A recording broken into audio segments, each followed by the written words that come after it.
मराठीच्या मुद्द्यावर उद्धव ठाकरे आणि राज ठाकरे एकत्र आले आणि एक महाराष्ट्राच्या राजकारणात वेगळं चित्र निर्माण झालेलं आहे. आपल्यासोबत या संदर्भात बोलण्यासाठी बहुजन विकास आघाडीचे सर्वेसर्वा माजी आमदार हितेंद्र ठाकूर सर आहेत. आपण नेमकं कसं बघता एकंदरीत आजच्या या दोन भावांच्या एकत्र येण्याकडे? नाही, आनंदच आहे ना. मुंबई एकत्र येत असतील, दोन भाऊ एकत्र येत असतील तर कुणाला वाईट वाटण्याचा हिशोबच नाही. आणि मराठीसारख्या मुद्द्यावर एकत्र आले, चांगली गोष्ट ही आहे का मराठीसारख्या मुद्द्यावर आले. मराठी नाही, गुजरातमध्ये गुजराती पाहिजे, तमिळमध्ये तमिळ, तामिळनाडूला तमिळ पाहिजे, मल्याळम केरळामध्ये पाहिजे, भोजपुरी युपी बिहारमध्ये पाहिजे, हिंदी पाहिजे, बंगाली पाहिजे, बंगालमध्ये आपल्या इकडे मराठी पाहिजे. एक तर आपल्या घरामध्ये हिंदी चित्रपट, हिंदी एक सिरियल ह्यांचा एवढा भडीमार चालला. आणखीन आपल्या आजूबाजूला राहणारे लोक कॉस्मोपॉलिटन एरिया असल्यामुळे हिंदी हे लहानपणापासून मुलं बोलतात.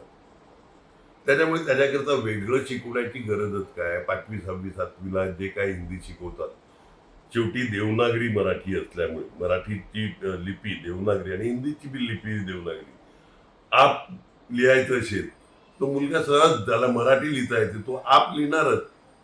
आप क्या कर रहे हो तो पोरगा लिहिणारच. ते एवढं सोपं आहे. त्याच्याकरता ते एक तर लहान मुलांना आम्ही शाळा चालवतो बघतो तर त्यांच्या वजनापेक्षा जास्त वजन त्या दप्तराचं असते. त्याच्यामध्ये आणखी किती मुलांच्या डोक्यावर लोड टाकणार. त्याच्यापेक्षा तुम्ही वेळेवर त्यांना जे शिकवायचे आहे, जुजबी हिंदी, आपल्याला हिंदी आलं पाहिजे, देशभरात फिरायला लागते म्हणून. इंग्रजी जागतिक भाषा आहे म्हणून इंग्रजी यायला पाहिजे. मराठी इंग्रजी शिकवतात ना, हिंदी ऑटोमॅटिक येणारच आहे ना, सक्ती येणारच आहे.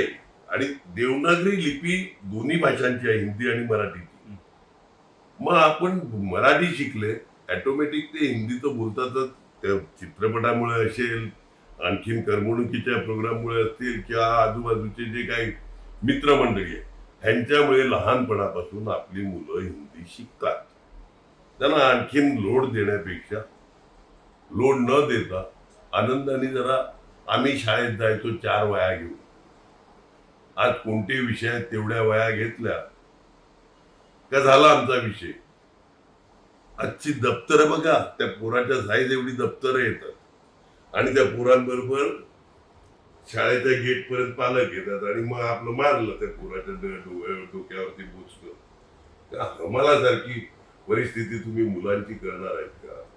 आणि कशा करता जरा आनंदाने शिकून द्या ना मुलांना. आजचा जो विजय मेळावा झाला तर यासाठी आपल्याला काही निमंत्रण वगैरे? कारण मला माझे मित्र माजी मंत्री बाळा नांदगावकर त्यांनी मला 2दा फोन केलेला. एकदा पाठिंब्याकरता फोन केलेला, निषेध हे करण्याकरता जे मोर्चा काढणार होते त्याच्याकरता फोन केलेला. आणि नंतर मी बोललो मी येतो. त्याच्यानंतर परत या विजयी मेळाव्याकरता फोन केलेला. अविनाश जाधव जे आमच्या पालघर आणि ठाणे जिल्ह्याचे प्रमुख आहेत, मनसेचे जिल्हा प्रमुख, त्यांनी सांगितलं, त्यांना या जेवायला. पण मला बाळा नांदगावकरांनी ऑलरेडी सांगितलं नाही मला यायचं. मला जेवायला आहे, मी येणार आहे.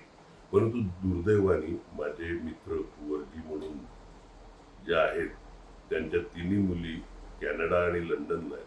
त्यांचं एक 3 दिवसापूर्वी निधन झालं. त्यांचं आज फ्युनरल त्याच वेळेला होतं.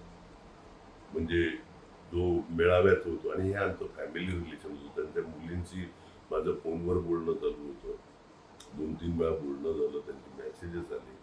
तर त्यांचं अगदी जवळचे मित्रापैकी आम्ही असल्यामुळे माझा पुतण्या तो तिकडे पहिल्याच दिवशी ज्यावेळी झालं त्या दिवशी तिकडे पोहोचलेला. त्यांची बॉडी हॉस्पिटलमध्ये नानावटीमध्ये नानावटीने आणते, कुपरला ठेवण्यापासून सगळं ते त्यानेच केलं.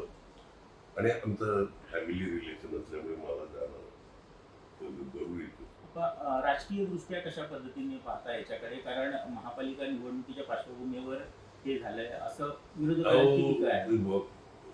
हे बघा, राजकारणामध्ये थोडंफार राजकारण येते, त्याला काय त्या पर्याय आणखीन नसेल राजकारण आणि खरोखर मुलांच्या हिशोबाने केलं असेल तरी लोक राजकारण राजकारणाचा भाग सोडून द्या, पण मुलांना आपण किती खेळायचा एवढा विचार तर आपण केला पाहिजे ना. कोणाला फायदा होत असेल होऊन द्या, कोणाला तोटा होत असेल होऊन द्या, मुलांचा विचार आपण करायचा की नाही, एवढाच माझा सगळ्यात महत्वाचा प्रश्न आहे. हिंदी शिकायला पाहिजे, मुलं यथावकाश शिकतील. म्हणजे हिंदी शिकणं म्हणजे काय रॉकेट सायन्स शिकायचे आहे असं त्याच्यातली कोणती विषय नाही मिळत. जुजबी हिंदी यायला पाहिजे. बाकी मंत्रालयामध्ये आपल्याला मराठीतच लिहायचे आहे, बोंबलायचे विधान भवनात मराठीतच. लक्षात झालं का? तर त्याच्याकरता तुम्ही यायला पाहिजे हे मान्य ना, त्याला काही विरोध नाही, हिंदीला विरोध असण्याचा प्रश्नच नाही, शिकायलाच पाहिजे. पण मुलांना अगोदर विचार करा, मग आपण हिंदीचा विचार करू. तिथपर्यंत मराठीमध्ये आनंदाने शिकून द्या. सगळ्यांना विनंती, माझी मुलं पण इंग्लिश मीडियम मध्ये होती, कोण कोण मराठी मीडियम मध्ये टाकतात ते बघायचं आहे मला. नक्कीच हिंदीला विरोध नाही, मात्र त्याची सक्ती करू नये. मुलांच्या शैक्षणिक याचं ध्यान ठेवावं आणि त्यांच्यावर बर्डन येऊ नये. त्यामुळं मराठीच्या आज झालेला जो विजय मिळावा आहे आणि एकंदरीत मराठीचा मुद्दा आहे, त्याला हितेंद्र ठाकूर यांचा पाठिंबा होता, मात्र काही दुर्दैवी कारणामुळं ते जाऊ शकले नाही. NDTV मराठीसाठी महेश गोहिलसह मनोज सातवी, विरार.